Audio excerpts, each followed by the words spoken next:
If you're familiar with the town of Shelburne, Vermont at all, there's a good chance it's because of its unusual museum. Most museums claim they are unique, but we are. Describing the Shelburne Museum is something of a challenge. Let's see, there is the very first Monet to come to America and Manets to go with the Monets, thousands of hand-whittled circus figures, not to be confused with the 500-foot circus parade, odd shop signs, hundreds of glass canes, and we'd be remiss if we didn't mention the boat. This is Americana with a capital A, and every building you go into, you will find some lesson about who we are as a country, both in the 19th century and today.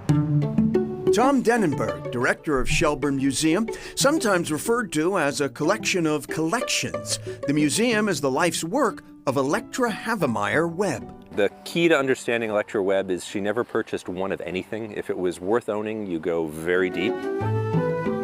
Electra Havemeyer had a privileged upbringing on Park Avenue in New York City.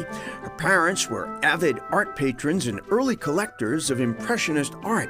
In fact, Impressionist Mary Cassatt even painted Electra and her mother. So her parents were less than thrilled when young Electra brought home her first collectible, a cigar store figure. And her mother looked at her and said, "Oh, Electra, what have you done?"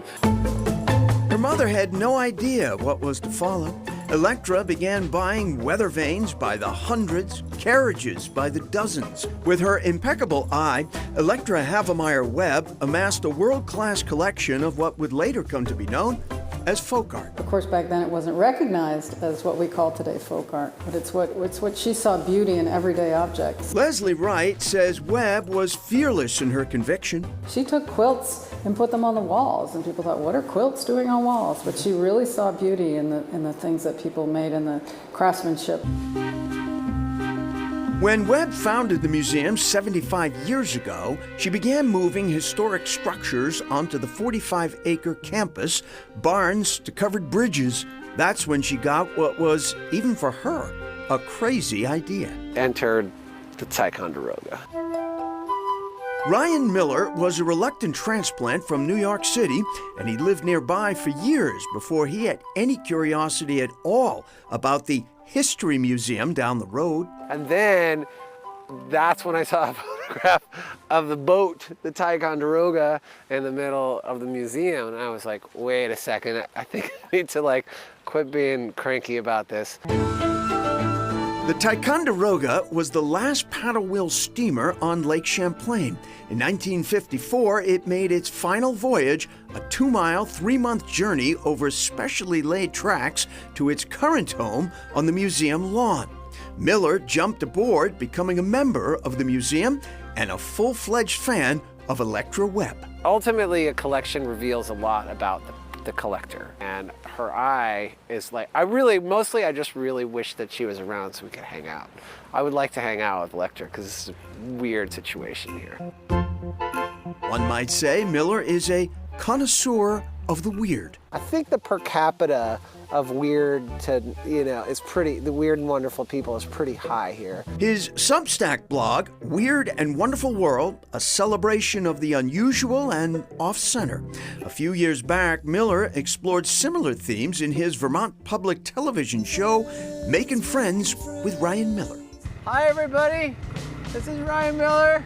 On today's episode, we're going to talk with Alan Newman. Over 12 episodes, Miller seeks out what he refers to as high-functioning weirdos, inventors, artists, and offbeat performers. That's my whole gig. High-functioning weirdos and weird and wonderful places. These are like my two, my passions.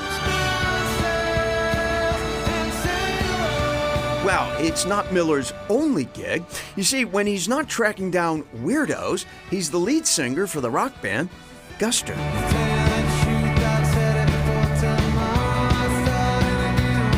In New York and in LA, my friends are artists, writers, actors, musicians, and it's a very deep well of these people. And here, it's very wide. Miller has come to appreciate that his Vermont friends include weirdos from all walks of life, farmers to physicists, some of whom he met on his TV show. Now that he's finding his people, Vermont is feeling a lot more like home. It feels much cooler than like hanging out with like B-level celebrities in LA. I mean, no offense to my B celebrity friends in LA. You know what I mean? Ryan Miller's move to Vermont was prompted by his wife, a Vermont native, when they had their kids. His band Guster has a few upcoming dates, including a show at the Beacon Theater in New York City. Back to the Shelburne Museum, it will close for the season on October 22nd. But beginning Thanksgiving Day weekend, they will be plugging in their Winter Lights, a month-long holiday extravaganza that draws thousands of visitors. Coming up, healthcare for bears.